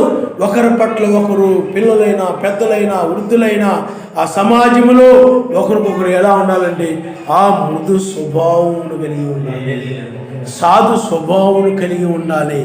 అందుకనే సంఘంలోకి వచ్చినప్పుడు, విశ్వాసుల మధ్యకి వచ్చినప్పుడు ఆ సమాజంలోని వారు అయ్యో వీళ్ళందరూ కూడా నాలో భక్తి లేదనుకుంటారేమో, మృదు స్వభావం లేదనుకుంటారేమో అని విశ్వాసుల మధ్య ఉండి మృదువుగా ఉండి మర్యాదగా ఉండి అమ్మా కూర్చోండి అమ్మా అంటాం. దాన్ని ఏమంటే చెప్పండి, మృదువుగా, మృదు స్వభావం ఉంటారు, సాధు స్వభావం ఉంటారు. అన్నా అనుకోండి, ఏ స్వభావం చెప్పండి, మీకు అర్థమైందా? కాబట్టి పిల్లరా, నీవు ఆ వడ్రాణమును, అలంకారమును నువ్వు మర్చిపోకూడదు. ఎందుకనంటే ఆ స్వభావం ఎవరిది? సర్వశక్తిమంతుడు. ఆ స్వభావమే ఆయన. సాధు స్వభావము, మృదు స్వభావం కలిగిన వాడు ఆయన. కాబట్టి ఆ అలంకారమును ఎందుకనండి వాక్యం అలాగ చెప్తా ఉంది. మృదు స్వభావమును సాధు స్వభావమును మీరు కలిగి ఉండాలని వాక్యం చెప్తుంది. కాబట్టి నీవు ఇప్పుడు వాక్యం మనం చదివాం, దాన్ని నువ్వు మర్చిపోతే ఆయన మర్చిపోయినట్లే. వాక్యమే ఆయన కాబట్టి, వాక్యమే ఆయన కాబట్టి నీవు ఆ స్వభావాన్ని మర్చిపోతే ఏమండి ఆయన నీవు మర్చిపోయినట్లే. అందువల్ల నీవు ఆయన్ని మర్చిపోకూడదు, ఆయన నమ్మిస్తావు. హల్లెలూయా. అందుకని కీర్తన గ్రంథంలో ఏమని చెప్పండి, మరణమైన వ్యక్తి స్మరణకు రానట్లు కానీ సర్వశక్తిమంతుడిని కూడా అంటే దావీదుని మర్చిపోయినట్లు కానీ అక్కడ ఉన్నటువంటి ఆ శత్రువులు, అలాగే నీవు కూడా సర్వశక్తిమంతుడిని ఆ విధంగా మర్చిపోతున్నావేమో, వాక్యాన్ని మర్చిపోతున్నావేమో, ఆ స్వభావాన్ని మర్చిపోతున్నావేమో. ఎదుటి వారి పట్ల నీ స్వభావాన్ని చూపించాలి. నువ్వు ఇతడు చాలా మృదువైన వ్యక్తిరా, సాధు స్వభావం కలిగిన వ్యక్తిరా అని ఇతరులు నీ గురించి, ఎందుకంటే పాత నిబంధన కాలంలో ఆ అలంకారమును కలిగి ఉన్నప్పుడు అబ్బా ఆ మెడకి ఎంత బాగుందో, ఏమండి అలంకారం కనపడుతుంది, ఆ చెవులకి ఎంత బాగున్నాయో, చేతులకి ఎంత బాగున్నాయో, అలంకారం చూసి చెప్పుకుంటారు లేదా? అలాగే ఇక్కడ ఈ అలంకారం చూసి నీ గురించి చెప్పుకోవాలి. ఆయన చాలా మృదువైన వ్యక్తిరా, సాధు స్వభావం వ్యక్తి, ఈమె చాలా సాధు స్వభావం కలిగింది, ఈమె చాలా మృదువుగా మాట్లాడుతుంది, చాలా సాధు స్వభావంతో ఉంటుంది ఈవిడ. అర్థమైందా? అంటే హాని చేసే స్వభావం కాదు ఈవిడిది, కీడుకు ప్రతికీడు చేసే స్వభావం కూడా కాదు ఈవిడిది, కరుకుగా కషాయతరంగా మాట్లాడే స్వభావం కాదు ఈవిడిది, మృదువుగా మాట్లాడే స్వభావం ఈవిడిది. ఆయన నమస్కారం. హల్లెలూయా, హల్లెలూయా. అందువలన ఈ అలంకరణను నీవు మర్చిపోకూడదు. మీకు అర్థమైందా? అంటే అందుకని కన్యక తన ఆభరణములను మరచునా, పెళ్లి కుమారి వడ్రాణమును మరచునా. ఎందుకంటే ఆ పెళ్లిలో తప్పనిసరిగా వడ్రాణాన్ని పెడతారు. ఆ వడ్రాణము అదొక అలంకరణ. ఏమండి అలంకరణ మనం లోకంలో మనం చూస్తూ ఉంటాం. వాళ్ళు ఆ బహిరంగ అంటే బాహ్య సంబంధమైన అలంకరణలు ఇవి, కానీ ఇది అంతరంగ సంబంధమైన అలంకరణ, ఇది అక్షయమైన అలంకరణ, దీనికి నాశనం లేదు. కొంతమందిలో ఏమంటే గొప్ప వ్యక్తులు వచ్చారు అనుకోండి, బాగా డబ్బున్నోళ్ళు, మీ బంధువులు ఎవరైనా, లేకపోతే మంచి ఉద్యోగస్తులు అనుకోండి, వాళ్ళు బాగా నెలకు వచ్చి ఒక 60,000 70,000 జపం తెచ్చుకుంటా బాగా స్థిరపడిపోయి బాగా ఉన్నారనుకోండి, వాళ్ళు రాగానే చాలా సాధు స్వభావంతో వెళ్ళి ఆహ్వానించి చాలా మర్యాదగా మాట్లాడి చాలా మృదువుగా మాట్లాడి ఏమండి ఎండను పడిస్తాయా ఎలా బాగా వచ్చారు, ఎండను పడిచ్చారు ఏమండి అలాగా చాలా మృదువుగా. దేని బట్టి? ఆ డబ్బును బట్టి, ఆ ఉద్యోగాన్ని బట్టి, ఆ పేరుని బట్టి, ఆ ప్రఖ్యాతిని బట్టి, వాటిని బట్టి చాలా సాధు స్వభావంతో మర్యాదగా గౌరవంగా ఉంటారు. అలా కాదు, నీవు ఆ ధనము కలిగిన వ్యక్తి వచ్చినా కానీ, లేకపోతే మామూలుగా సామాన్యమైన వ్యక్తి వచ్చినా కానీ, పేద వ్యక్తి వచ్చినప్పటికి కానీ నీ స్వభావం ఎప్పుడు ఒకే రకంగా ఉండాలి. ఆయన నమ్మరిస్తాడు. హల్లెలూయా. అబ్రహాము గారు చూడండి, అబ్రహాము గారు చాలా మృదువైన స్వభావము, సాధు స్వభావం కలిగిన వాడు. అందుకని అబ్రహాము గారు ఆ చేర్చుకునేటప్పుడు మీరు ఒకసారి చూడండి, ఎంతగా ఆ ముగ్గురు ఆ మనుషులు వచ్చినప్పుడు ఆదికాండము 18వ అధ్యాయము మరియు మమ్రే దగ్గరనున్న సింధూరవనములు అబ్రహాము ఎండవేళ గుడారము ద్వారముందు కూర్చుని ఉన్నప్పుడు యావే అతనికి కనబడెను. అతడు కన్నులెత్తి చూచినప్పుడు ముగ్గురు మనుషులు అతని ఎదుట నిలబడి ఉండిరి. అతడు వారు చూసి గోడారపు వాకిటి నుండి వారిని ఎదుర్కొనుటకు పరిగెత్తి, చూడండి వాళ్ళు ఎదుర్కోవడానికి ఏం చేశాడు చెప్పండి, వాళ్ళే వస్తారులే, వాళ్ళే రారా ఏంటి అనుకున్నట్టుకున్నారు ఇంటి దగ్గర. మీకు అర్థమవుతుందండి? ఇక్కడ చూడండి, ఆ గుడారపు ద్వారం ముందు కూర్చున్నప్పుడు యావే అతను కనబడిను. అతను కనులెత్తి చూసినప్పుడు 3 మనుషులు అతని ఎదుట నిలబడి, 3 మనుషులు కనబడగానే వాళ్ళే వస్తారులే, ఎంత దూరాన్ని ఉండాలనుకోండి, వాళ్ళే వస్తారులే. ఎవరైనా మన ఇంటికి వస్తున్నప్పుడు, మీ ఇంటికి వస్తున్నప్పుడు కానీ ఆ దగ్గరలోకి వచ్చారనుకోండి, వాళ్ళే వస్తారులే అనుకుంటారు చాలామంది, అలా అంటారు. అదొక రకమైన స్వభావం. కానీ ఇక్కడ అబ్రహాం దగ్గరికి వచ్చేటప్పటికి ఆ గోడారం వాకిటి నుండి వారిని ఎదుర్కొంటూ పరిగెత్తాడు. వాడు రాగానే ఏం చేస్తాడు చెప్పండి, పరిగెత్తుకుంటూ వెళ్ళిపోయాడు. త్వరగా వెళ్ళి నేల మట్టుకు మొంగి, ఎలోహిం నీ కటాక్షము నా మీద ఉన్న ఎడల ఇప్పుడు నీ దాసుని దాటిపోవద్దు. చూడండి ఎంత ఆప్యాయంగా, ఎంత సాధు స్వభావంతో, ఎంత మృదువుగా మాట్లాడుతున్నాడు. చూడండి మాటల్లో మృదుత్వం, మంచితనం కనపడతా ఉంది ఆ మాటలు. నీ కటాక్షము నా మీద ఎడల నీ దాసుని నీవు దాటిపోవద్దు, నేను కొంచెం నీళ్లు తెప్పించదును, దయచేసి కాళ్ళు కొడు. చూడండి, దయచేసి, కటాక్షము, దయచేసి, రిక్వెస్ట్, ఎంత మర్యాదగా మాట్లాడుతున్నాడు చూడండి. నేను కొంచెం నీళ్లు తెప్పించదును, దయచేసి కాళ్ళు కడుక్కొని ఈ చెట్టు కింద అలసట తీర్చుకొనుడి, కొంచెం ఆహారం తెచ్చుదును, మీ ప్రాణములను, చూడండి, మీ ప్రాణాలని బలపరుచుకునుడి, తర్వాత మీరు వెళ్ళవచ్చును. చూడండి ఆ మాటలు ఏం కనపడుతుందని చెప్పండి, మృదుత్వం కనపడుతుంది, సాధు స్వభావం కనపడుతుంది. ఆ యొక్క అబ్రహాములో మనం చూస్తున్నాం. ఆయన హల్లెలూయా. అలాంటి అది అక్షయమైన అలంకారం అంటే అది దానికి నాశనం లేదు. నువ్వు 1000 ఏళ్ల పాలనలోకి వెళ్ళిపోయినా సాధు స్వభావంతోను మృదు స్వభావంతో ఉంటారు. అక్కడ ఎవరు తోడేళ్ళలో ఉండరు. గొర్రె ఎలా ఉంటుంది చెప్పండి, సాధు స్వభావంతో, మృదు స్వభావం. ఆయన నమస్తే, హల్లెలూయా. అంతేగాని అక్కడ తోడేళ్ళలాగా ఉండరు. కాబట్టి నీ స్వభావము ఆ యొక్క మృదు స్వభావంగాను సాధు స్వభావం కలిగిన వ్యక్తిగాను నీవు ఉండాలి. ఇది అక్షయమైనది అలంకారము. దీనిని నువ్వు మర్చిపోకూడదు. ఇది మర్చిపోతే నీళ్ళేం కనపడుతుంది చెప్పండి, తోడేలు స్వభావం కనపడిపోద్ది, లేదా గుండనక్కతో స్వభావం కనపడిపోద్ది. ఆ తోడేలాగా ఏమండి మాట్లాడుతుంటావు నువ్వు. నీ ప్రవర్తన తోడేలాగా ఉండదు. అది మృదువుగా ఏమి ఉండదు. అది సాధు స్వభావం కలిగింది కాదు. అది హానికరమైంది, ప్రమాదకరమైంది. అది అందుచేత నీవు పరలోక రాజ్యానికి 1000 ఏళ్ల పాలనలో ఉండాలంటే ఈ అలంకారం ఉండాలి. పెళ్లి కుమార్తె ఏమండి, ఈ అలంకారం ఉండాలి.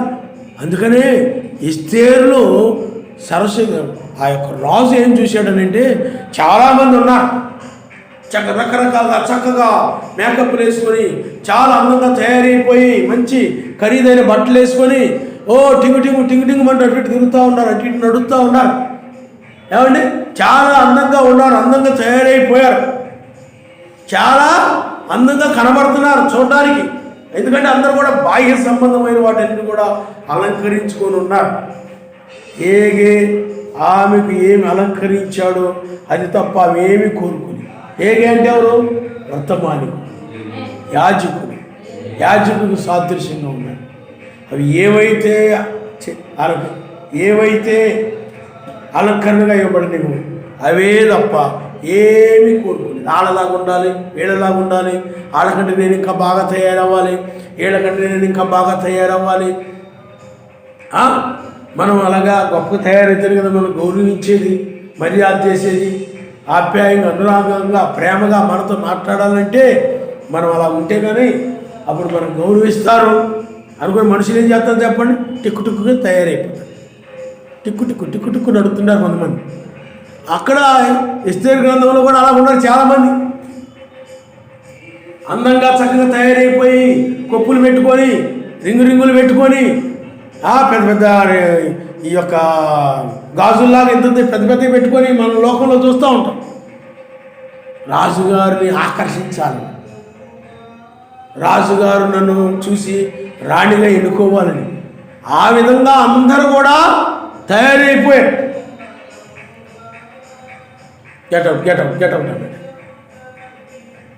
మరి ఎస్తేరు దగ్గరకు వచ్చేటప్పటికి ఆమెలో ఏం కనపడుతుందండి? మృదు స్వభావం, సాధు స్వభావం. అది వస్తీలో లేదు. వస్తీలో ఏమని చెప్పండి? మృదు స్వభావం, సాధు స్వభావం లేదు కాబట్టి ఆ రాజు పిలిచినప్పుడు రాలేదు. అందుకని ఎస్తేరుని ఎన్నుకోవడంలో ఆ యొక్క అలంకారం ఏమిటంటే సాధువైనటి మృదువైన స్వభావం. ఆమె చాలా మృదువుగా మాట్లాడుతుంది. మాటల్లో మృదుత్వం, ఏమి కఠినమైన క్రూరమైన మాటలు లేవు. అబ్రాహాం మాట్లాడాడు చూడండి, చాలా ఆప్యాయంగా, చాలా గౌరవంగా, తను తగ్గించుకొని వాళ్ళు హెచ్చిస్తూ చాలా ఘనంగా సాధు స్వభావంతో చేర్చుకున్నాడు నాయన. హల్లెలూయా. కాబట్టి ఎస్తేరు లక్షణాలు, ఎస్తేరు యొక్క అలంకారం ఏమిటండి? ఆమె అలంకరించుకున్నది ఏమిటండి? ఇవే. దాన్నే చూసాను. మిగతా వాళ్ళలో అవి కనపడలేదు. మిగతా వాళ్ళు గర్వంగా మాట్లాడము, కీడు చేసే స్వభావం కనపడము, ఆ కీడుకు ప్రతికీడు చేసే స్వభావం కలగడము, కక్ష స్వభావం కలగడము, లేకపోతే ద్వేషం కనపడము, అసూయ కనపడము. ఏమండి ఈ అసూయ ఇవన్నీ అందరూ లోకంలో మనం చూస్తూ ఉంటాం రకరకాలుగా. అలా రకరకాల లక్షణాలు వెలుగులో ఉండాలి. అందువలన ఆ రాజుగారు ఏం చేశారండి? తిరస్కరించేశారు.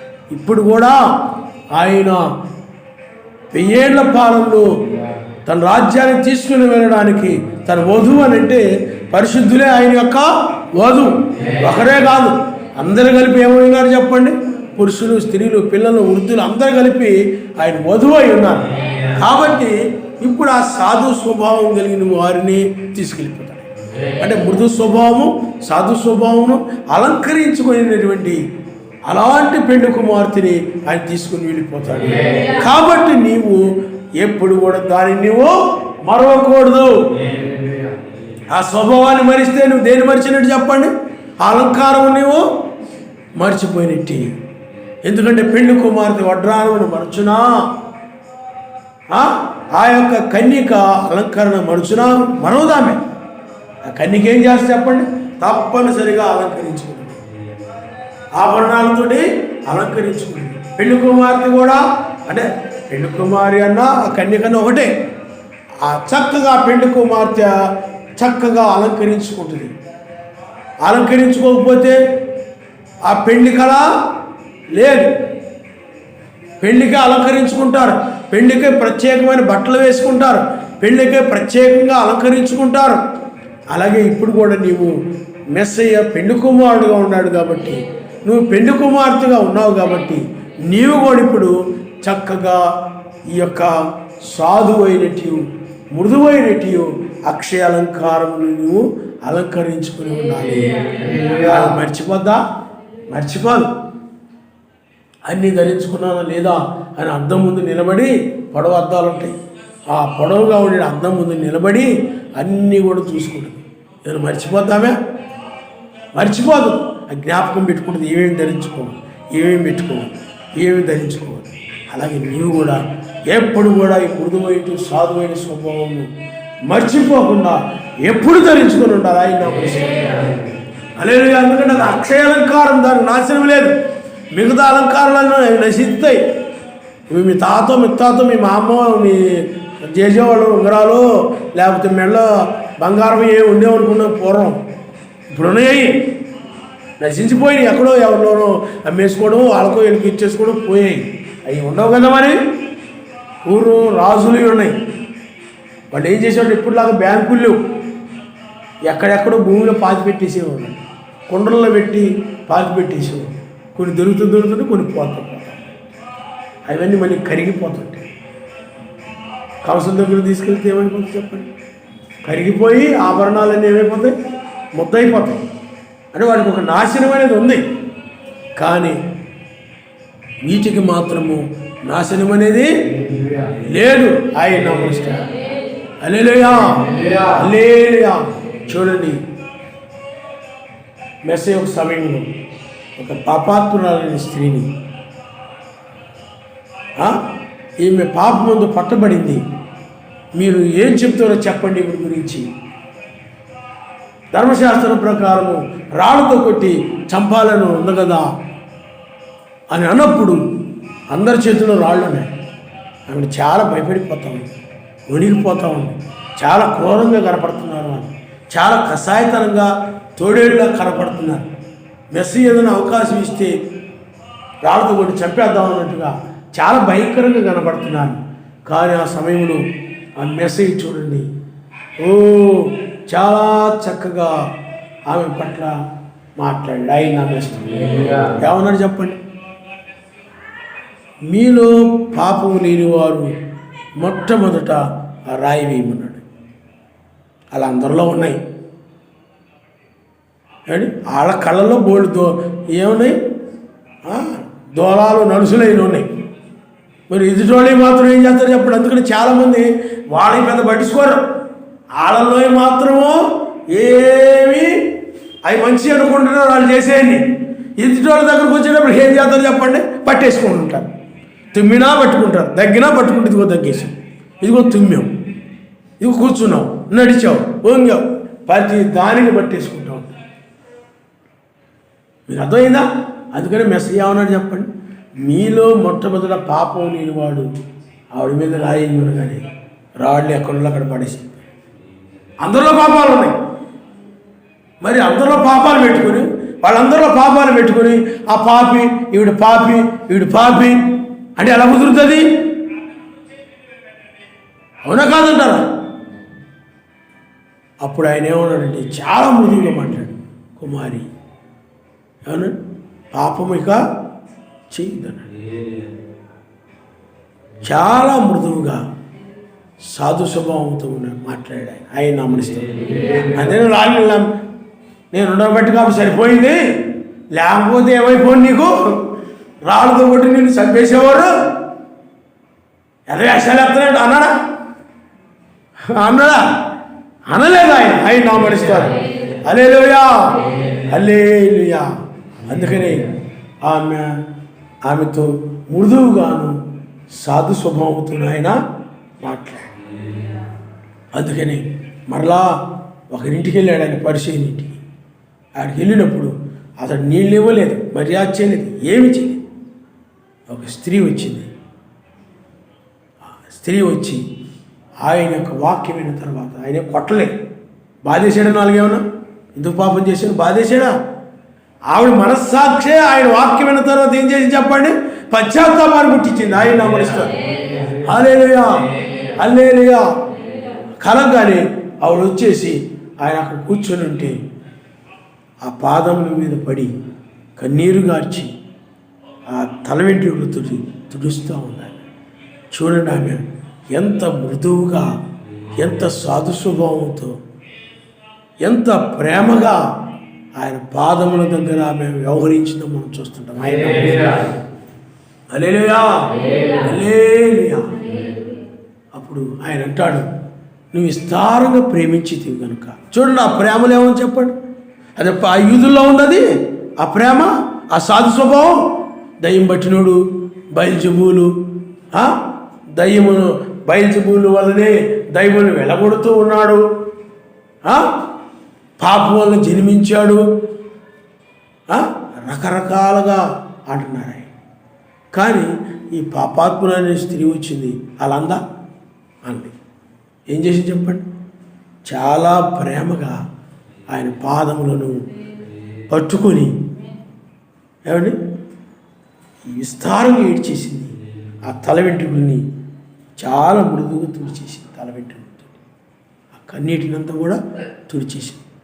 అప్పుడు ఆయన అంటాడు, అమ్మా నీవు విస్తారంగా ప్రేమించింది కనుక నీ విస్తారమైన పాపములు క్షమించబడ్డాయి. హల్లెలూయా, హల్లెలూయా. ఆయన మాటలు ఏమని చెప్పండి, మృదుత్వం ఉంది, సాధు స్వభావం ఉంది. నీ మాటల్లో కూడా, నీ ప్రవర్తనలో కూడా సాధు స్వభావంతోను మృదు స్వభావంతోను చాలా మృదువుగా మాట్లాడాలి, చాలా ప్రేమగా. అందుకని ఆ ప్రేమ ఇందాక నేను అదే చెప్పాను, మన ఆవు కానీ ఏదైనా మన ఇంటి ముందుకు వచ్చినప్పుడు ఆ ప్రేమతో మృదువుగా అన్నప్పుడు అదేమి చెప్పండి, సాధు స్వభావంతో ఉంటుంది ఆయన. హల్లెలూయా. కాబట్టి ఆ యొక్క పరిచయంలో కానీ సద్దుకయ్యుల్లో కానీ అలాంటిది కనబడలేదు. రక్తస్రావం కలిగిన స్త్రీ ఉంది బైబిల్లో. ఆయన వస్త్రపు చెంగును ముట్టి స్వస్థపరచబడినప్పుడు ఆయన ఏమన్నాడు చెప్పండి, అన్నాడా? ఎటకారం ఉంది అన్నాడా? ఏమన్నాడు చెప్పండి? అమ్మా నీ విశ్వాసమే నిన్ను స్వస్థపరిచింది.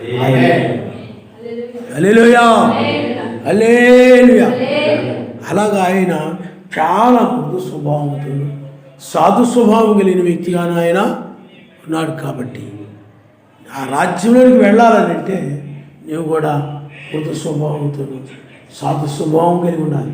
ఆయన సిలువేసినప్పుడు కూడా అదే స్వభావం అయింది. సిలువేసినప్పుడు కూడా అదే స్వభావం. మరి ఆ దేవాలయంలో ఆయన అలా చేశాడు కదండి అని మీరు అనొచ్చు, కానీ అది పునరుద్ధానాన్ని సూచిస్తూ ఉంది. పునరుద్ధానాన్ని, ఎందుకంటే అది వ్యాపారపు ఇల్లుగా ఉంది కాబట్టి అందువల్ల దాన్ని ఏం చేశారండి, దీన్ని దొంగలుగా చేశారు మీరు అని చెప్పి అప్పుడు ఆయన వాటిని కూడా త్రోసివేసి అప్పుడు వాళ్ళు అన్నారు, ఇది 46 సంవత్సరం దీన్ని కూల్చివేసి ఏమండి నూతనమైన దాన్ని మీరు 46 సంవత్సరాలు కట్టారు అన్నప్పుడు దీన్ని కూల్చివేయండి, 3వ దినాన తిరిగి లేపుతానన్నాడు ఆయన. హల్లెలూయా. మరి ఆయన తిరిగి లేచినప్పుడు కానీ సిలువ సమయంలో కానీ చాలా దయగా వాళ్ళతో మాట్లాడాడు ఆయన, జాలితో మాట్లాడాడు ఆయన. మీకు అర్థమవుతుందండి, జాలి, దయ, సాధు స్వభావంతో. అక్కడ ఎంత సాధు స్వభావం అంటే వాడు ముళ్ళకి ఎరగని పెడుతుంటే ఉండడం, ఎక్కడ కోపం రేగట్లేదు ఆయన. ఎందుకు రేగడం లేదనంటే వాళ్ళు సర్వశక్తివంతుడు. మీరు ఎవరైనా లేఖనాలు బట్టి మనం చూస్తే వాళ్ళు పాపంలో ఉన్నారు కాబట్టి వాళ్ళు అలాగే చేస్తారు. గొర్రె ఉందనుకోండి, గొర్రెలు మురుగుంట్లో ఉందనుకోండి, గొర్రె ఏంట్రా మురుగుంట్లో ఉంది, మరి మురుగుంట్లో ఉండదు కదా, అది మురుగుంట్లో దొరుకుతా గొర్రె ఏంది మురుగుంట్లో ఉంది ఏంది అంటాం. అదే పందేళ్ళు కనుక దొరుకుతూ ఉందనుకోండి మురుగుంట్లో, ఏమండి పందిని అంటాం మనం, ఎందుకు మురుగుంట్లో దొరుకుతుందో అని. అలాగే వాళ్ళు పాపులు కాబట్టి వీళ్ళకి వెళ్ళడం పెడుతున్నారేంటి, వాళ్ళు అలాగే చేస్తారు. నా మీద అనేక నేరాలు మోపారేంటి, అన్యాయం తీర్పు తీర్చారేంటి, ఎందుకంటే అది పందులవి అలాగే ఉంటాయి అవి అని ఆయన తెలుసు కాబట్టి. మీకు అర్థమైందా? అందుకని ఆయన ఏం చేశాడంటే మౌనము దాల్చాడు. అంతేకాకుండా అవి లేఖనములు నెరవేర్చబడుతున్న విషయం ఆయనకి, ఆయన గురించిన లేఖనాలు నెరవేర్చబడుతున్న విషయం ఆయనకి తెలుసు. అందువల్లే ఆయన చూడండి జాలిపడి సాధు స్వభావంతో మృదు స్వభావంతో, అయ్యా వీళ్ళు ఏం చేస్తున్నారు వీళ్ళకి తెలియదు నాయన, వీళ్ళు క్షమించు నాయన అన్నాడు ఆయన. హల్లెలూయా.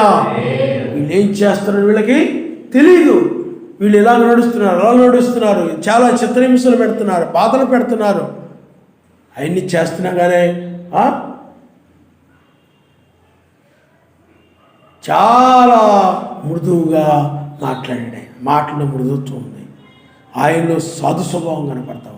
ఆయన మృదువుగా ఉన్నాడు ఆయన. అదే ఇప్పుడు మనుషులైతే ఏం చేస్తారు చెప్పండి, ఇలా ముళ్ళ కిరీటం పెట్టబోతున్నారే,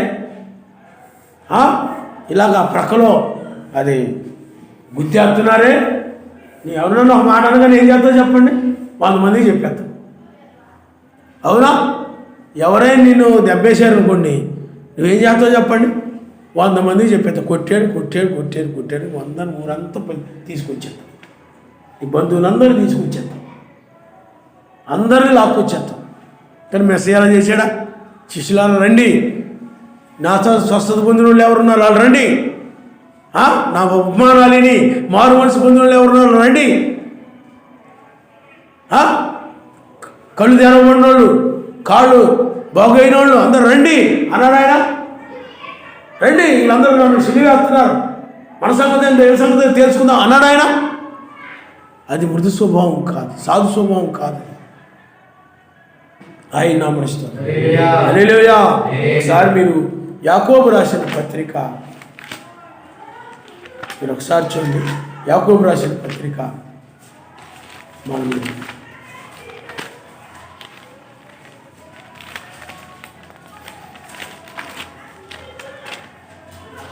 హల్లెలూయా, స్తోత్రం అన్నాయన. చూడండి, యాకోబు రాసిన పత్రిక 5వ అధ్యాయము 6వ వచనం. మీరు నీతిమంతులైన వారిని శిక్ష విధించి చంపుదురు, అతడు మిమ్మల్ని ఎదిరింపడు. ఆయన నామనిస్తారు. హల్లెలూయా, హల్లెలూయా. మరి ఆయన వేషధారులారా సొన్నగొట్టిన సమాధుల్లో అయ్యి అన్నారు కదా అని మీరు అనొచ్చు. ఎవరిని అన్నాడు ఆయన? ఆ శాస్త్రుని, పరిశీలిని, సద్దుకైల్ని వాళ్ళందరినీ అన్నాడు. ఎందుకనండి? వారు కఠినమైన హృదయం కలిగి ఉన్నారు కాబట్టి వారిని గద్దించి వారు చెప్పాల్సింది ఆయన చెప్పాడు. కానీ ఆయన దగ్గరకు వచ్చిన పట్ల ఆయన ఎలా ఉన్నాడు చెప్పండి? మృదు స్వభావంతో, సాధు స్వభావంతో. కొన్నిసార్లు అయినట్లయితే అవివేకులారా, మందమతులారా, ఇంకనూ మీరు వీటిని గ్రహించకుండా ఉన్నారా? అవి గ్రహించినప్పుడు చెప్పిన సందర్భాలు ఉన్నాయి. అంటే ఆయన గద్దించాల్సినప్పుడు గద్దించాడు, చెప్పాల్సినప్పుడు ఆయన ఏం చేశాడు చెప్పండి? చెప్పాడు. కానీ ఆయన ఏముంది చెప్పండి? మృదు స్వభావం ఉంది, సాధు స్వభావం ఉంది. అందుకని ఎక్కడ కనపడింది అది? ఆ మృదు స్వభావము, సాధు స్వభావము ఆయన సిలువ వేస్తున్నప్పుడు కానీ, హింసిస్తున్నప్పుడు కానీ, బాధ పెట్టినప్పుడు కానీ, కొడా దెబ్బలతో కొట్టినప్పుడు కానీ. అందుకని నీతిమంతుడు, చూడండి, మీరు నీతిమంతుడు అయిన వారిని శిక్ష విధించి చంపుదురు, అతడు మిమ్మల్ని ఎదిరింపుడు అని చెప్పాడు. ఆయన నమ్మనిస్తాడు. శిక్ష విధించంటే ఇతడు దోషిరా. మెస్సీకి అదేవిధంగా శిక్ష విధించారు. సిలువ శిక్ష, కొడా దెబ్బల శిక్ష. చంపుదురు, ఆయన్ను ఎదిరింపడు అన్నాడు. ఆయన నమ్మనిస్తాడు. హల్లెలూయా, హల్లెలూయా. కాబట్టి ఆయన అధికారి కాబట్టి, ఆయన సర్వశక్తివంతుడు కాబట్టి, ఆయనే రాజు కాబట్టి ఆయన గద్దించాడు. ఏమండి?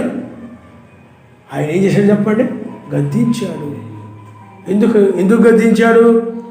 వాళ్ళు సాధు స్వభావం కలిగి లేనప్పుడు, వాళ్ళు వాక్యముకు విరోధముగా ఉన్నప్పుడు, ఆ గుణలక్షణాలు లేనప్పుడు, అంటే మృదు స్వభావం కానీ సాధు స్వభావం లేకుండా, గొర్రెపిల్ల స్వభావం లేకుండా, తోడేలు స్వభావం కలిగి ఉన్నప్పుడు అప్పుడు ఆయన ఏం చేసేవాడు? గద్దించేవాడు. ఆయన నామనిస్తాడు. హల్లెలూయా, హల్లెలూయా. ఆయన నామనిస్తాడు. హల్లెలూయా.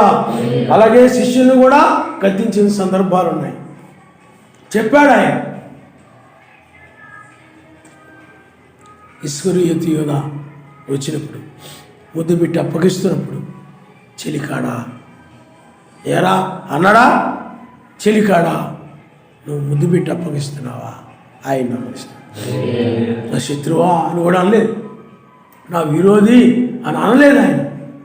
ఆయన ఏముందంటే మృదు స్వభావమును ఆయన అలంకరించుకుని వాడు, సాధు స్వభావమును కలిగిన వాడు కనుక ఆ పెండు కుమారుడు ఏ అలంకారం అయితే కలిగి ఉన్నాడు, నీవు కూడా ఆ మృదువైనట్టు సాధువైనట్టు స్వభావం నీవు కలిగి ఉండాలి. ఆయన నమ్మనిస్తాడు.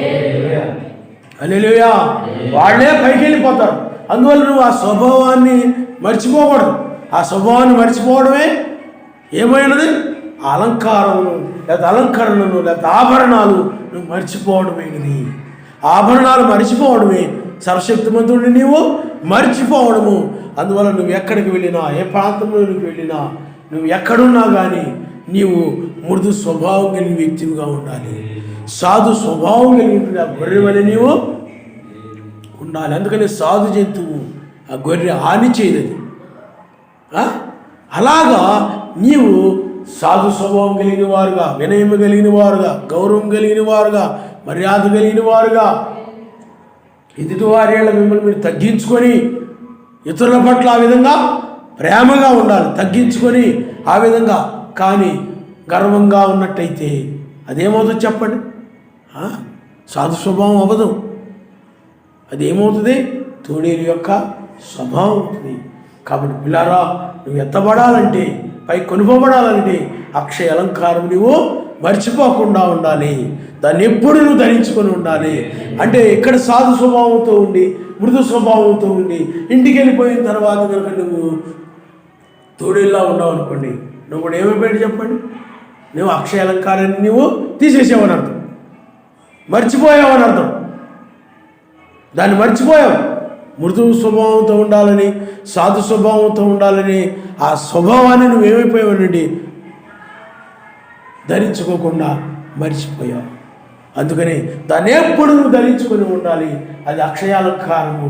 మిగతా ఆభరణాలకి నాశనం ఉందేమో కానీ ఈ స్వభావం మాత్రము స్వభావం. అందుకని ఆ గుణము, ఆ గుణమే ఆ స్వభావం. స్వభావాన్ని ఏమంటారు? ఆ గుణం. ఇప్పుడు మామిడి పండు చూడండి, తీయగా ఉంటుంది, దాని గుణం అది, దాని స్వభావం అంటారు. ఉప్పు ఉప్పుగా ఉండదు, దాని స్వభావం అది.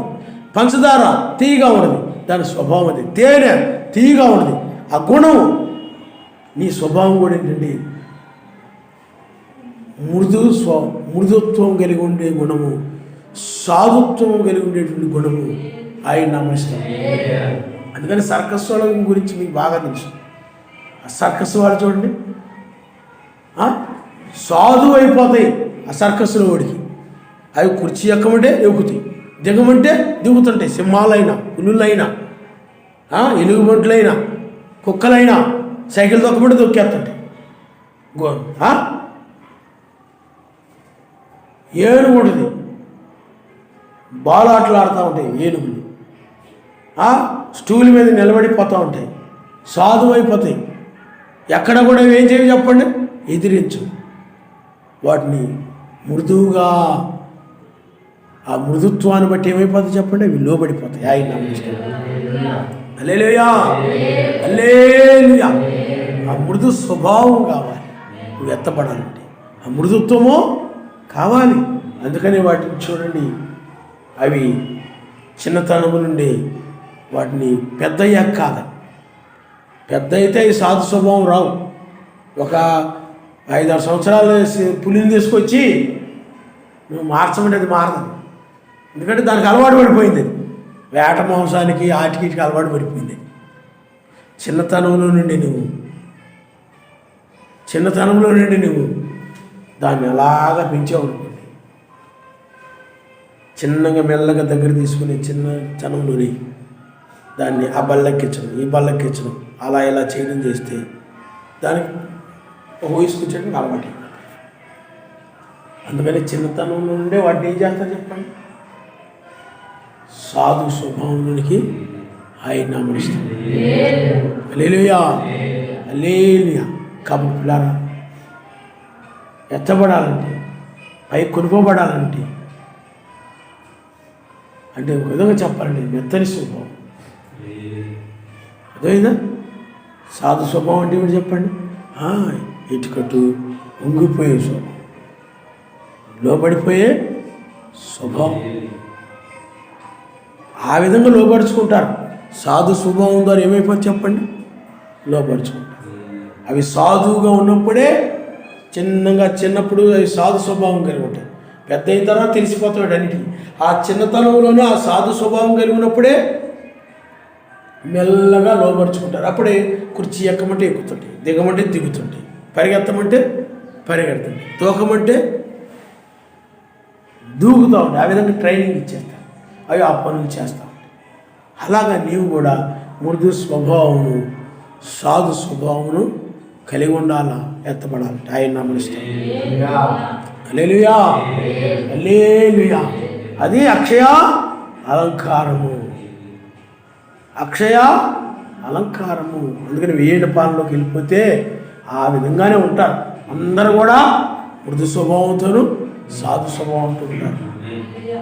హింసించే స్వభావం కానీ, కషాయతనం కానీ, తిరగబడే స్వభావం కానీ ఏమీ అక్కడ ఉండదు. అందరూ కూడా గొర్రె పిల్లల వలె ఉంటారు. ఆ రాజ్యము, అంత గొప్ప రాజ్యము మనం పొందుకోబోతున్నాం. కాబట్టి ఈ అలంకారం నీవు కలిగి ఉండాలి. ఆయన నమనిస్తాను. హల్లెలూయా, హల్లెలూయా. కాబట్టి కన్యక ఆభరణమును మరుచునా, పెళ్లి కుమార్తె వడ్రాణమును మరుచునా మరువదు. నీవు కూడా నీ ఆభరణాలు నీవు మరువకూడదు. వాళ్ళైనా ఎప్పుడైనా తీసి పక్కన పెడతా ఉంటారు. కొంతమంది పెళ్ళిళ్ళకో వాటికో వీటికో వేసుకొని వెళ్ళి తీసుకొచ్చి మరలా బీరువాలో పెట్టుకుంటుంటారు. లేకపోతే ఏదన్నా పనికి ఏదైనా వెళ్తున్నారు అనుకోండి, అవి తీసేసి వాటిలో పెట్టుకుంటుంటారు. అవి లోకస్తులు. అంటే వాళ్ళు ఏదో సంబరాలకో పబ్బాలకో లేకపోతే పెళ్ళిళ్ళకో వాటికో వీటికో దేనికో ధరించుకుంటూ ఉంటారు. అవి లోకస్తులవి, లోకస్తులు. కానీ ఈ అలంకారంలో మాత్రం, ఈ ఆభరణాలు మాత్రము ఎప్పటికీ తీయకూడదు. ఆయన హల్లెలూయా, హల్లెలూయా. తీయకూడదు, ఎప్పుడు ధరించుకునే ఉండాలి. మొన్న ఒక ఆవిడ అంటుంది, ఆవిడేమంటుందంటే స్నానం చేయడానికని వెళ్ళే ముందు వెళ్ళే ముందు ఒక బంగారు చెవులకి ఏదో ఉందో, చెవులతో మెడతో ఏదో మొత్తాన్ని తీసి బయట పెట్టుకొని స్నానానికి వెళ్ళిపోయింది. ఎక్కడ పెట్టింది కానీ అది మర్చిపోయింది. ఆవిడ ఏమైపోయింది చెప్పండి? మర్చిపోయి స్నానానికి వెళ్ళి వచ్చి చూసుకుంటూ లేదు, పోయింది, కనపడలేదు. నీవు కూడా అంతే. ఆ పక్కన పెట్టి నువ్వు మర్చిపోయావు అనుకో, విడిచిపెట్టబడతావు. ఆభరణాలు లేకపోతే ఆయన రానివ్వడు. ఆభరణాలు లేకపోతే ఆయన తీసుకొని వెళ్ళడు పైకి. కాబట్టి నువ్వు పరలోక రాజ్యానికి వెళ్ళాలంటే, పైకి వెళ్ళాలంటే, ఎత్తపడాలంటే ఏముండాల? మృదువైనటి సాధు స్వభావము. ఆయన గమనిస్తాను. కోపంతోనూ కక్షతోనూ ఇలా పెట్టుకొని అలా పెట్టుకొని మాట్లాడడం కాదు. నువ్వు మృదు స్వభావంతో మాట్లాడాలి, సాధు స్వభావంతో మాట్లాడాలి. నువ్వేమీ లేదు, ఎంత క్రూరమైన కషాయతనం కలిగిన నువ్వు చాలా మృదువుగా భుజమే చేసి మృదువుగా మాట్లాడుతూ మృదువుగా, అయ్యా నాన్న నువ్వు అలా చేయొద్దు, అమ్మ నువ్వు ఇలా చేయొద్దు అని మర్యాదలు చెప్పేవనుకోండి, లొంగిపోతారు. ఏమైపోతారు చెప్పండి? లొంగి. ఆ యొక్క మృదు స్వభావము ఎత్తబడాలంటే కలిగి ఉండాలి. ఆయన నామం తల ఉంచుకోండి, మనం ప్రార్థన చేసుకుంటాం.